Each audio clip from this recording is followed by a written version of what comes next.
Assalamualaikum warahmatullahi wabarakatuh.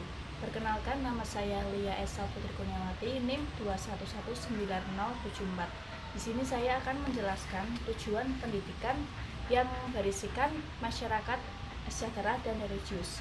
Yang pertama adalah hakikat sejahtera dalam perspektif Islam.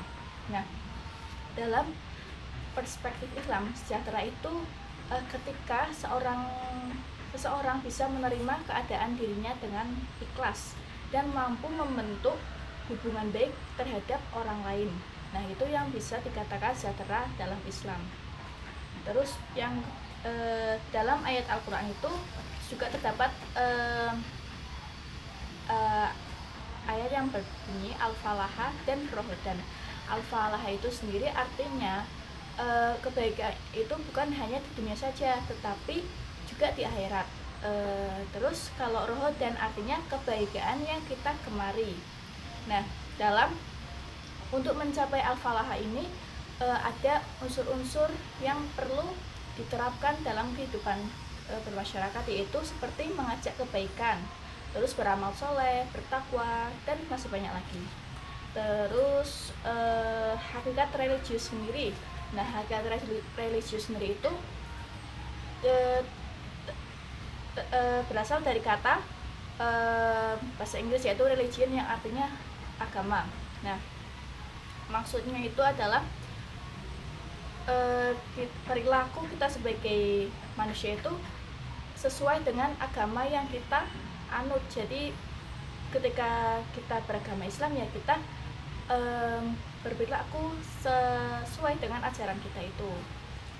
Terus sikap religius itu bukan dari bawaan lahir kita, tetapi sikap religius itu terbentuk dari lingkungan kita itu sendiri. Jadi sebisa mungkin kita harus bisa berlingkungan yang baik, sehingga kita dapat menerapkan sikap religius dengan baik sesuai dengan ajaran kita. Terus teori yang mewujudkan masyarakat sejahtera dan religius itu ada 7 menurut Gay Hendricks dan Kate Ludeman. Yang pertama yaitu kejujuran. Nah, kejujuran ini adalah utama dari yang membuat masyarakat bisa jadi sejahtera, karena kalau kita sudah jujur, maka kita itu bisa menemukan solusi atau masalah yang dihadapi oleh masyarakat itu sendiri. Jadi kita itu harus bisa jujur untuk menemukan solusinya itu. Terus yang kedua itu bermanfaat bagi orang lain. Nah, bermanfaat bagi orang lain itu contohnya ketika ada seorang yang lagi membutuhkan, kita itu bisa memanfaatkan diri kita kepada orang lain, untuk mengabdikan diri kita ke orang lain. Nah, itu akan menciptakan masyarakat yang sejahtera. Terus yang ketiga itu rendah hati. Nah, sikap rendah hati itu harus sebisa mungkin ditanamkan dalam diri kita sendiri, karena kalau kita tidak bisa rendah hati, maka kita akan selalu menang sendiri, tidak mendengarkan pendapat orang lain. Terus yang keempat itu adalah keadilan. Nah, keadilan sendiri harus juga tertanam dalam diri kita. Jadi kita itu bisa adil kepada semua pihak, tidak berpihak pada satu pihak saja. Dan adil itu harus kita selalu terapkan, walaupun dengan keadaan terdesak sekalipun, kita harus selalu bersikap adil. Terus disiplin tinggi, yang kelima yaitu disiplin tinggi. Disiplin tinggi artinya di dalam masyarakat itu harus mempunyai kedisiplinan tinggi atau mempunyai komitmen bersama. Jadi selalu memberikan semangat untuk selalu berdisiplin itu, sehingga membuat komitmen untuk maju ke depan. Terus yang keenam adalah visi ke depan. Visi ke depan itu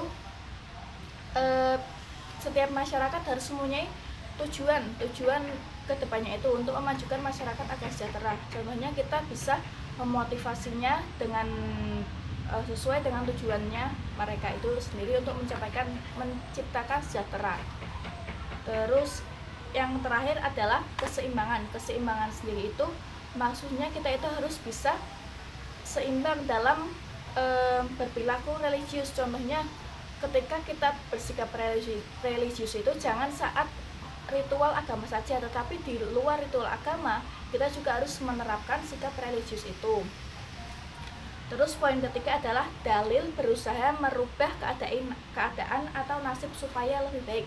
Itu terdapat dalam Quran surat As-Sabai ayat 15 yang berbunyi Bismillahirrahmanirrahim. Laqad kana lisabang fi maskanihim ayah jannatani ayyamini wasyimal. Kulu min rizqi rabbikum washkurullah baldatun thayyibatu wa rabbun ghafur. Yang artinya intinya itu dahulu kaum Sabai itu dianugerahi Allah 2 kebun yang berisikan buah. Jadi buahnya itu Allah itu menyuruh kaum Sabai itu untuk memakan buah itu sebagai anugerah yang diberi oleh Allah. Dan juga Allah memeringati mereka agar selalu bersyukur karena mereka berada di dalam negeri yang sejahtera, yang aman. Dan juga Allah memeringati mereka agar selalu memohon ampun kepada Allah Subhanahu wa taala. Terus yang terakhir adalah usaha itu wajib, hasil itu nyata dalam jangka panjang atau pendek. Nah, maksud dari kalimat ini adalah maksudnya adalah kalau kita mempunyai tujuan atau ingin mempunyai hasil yang baik, kita itu harus berusaha dahulu, berusaha dengan semaksimal mungkin. Dengan usaha itu kita akan menghasilkan hasil yang baik. Contohnya ketika kita berada dalam masa kuliah ini kan banyak tugas, kita harus mengerjakan dengan semaksimal mungkin, dan juga kita tidak boleh meremehkannya.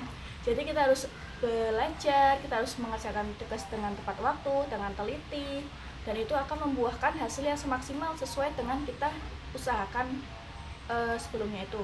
Dan juga jangan lupa disertai dengan doa agar hasilnya sesuai apa yang kita inginkan. Dengan sebaliknya, jika kita bermalas-malasan untuk mengerjakan tugas, maka hasilnya juga akan kurang maksimal atau kurang. Jadi intinya sebelum kita ingin menghasilkan hasil yang baik, kita itu harus berusaha dulu dengan semaksimal mungkin, dengan semangat yang tinggi. Jadi akan membuahkan hasil yang lebih baik. Itu saja. Terima kasih. Wassalamualaikum warahmatullahi wabarakatuh.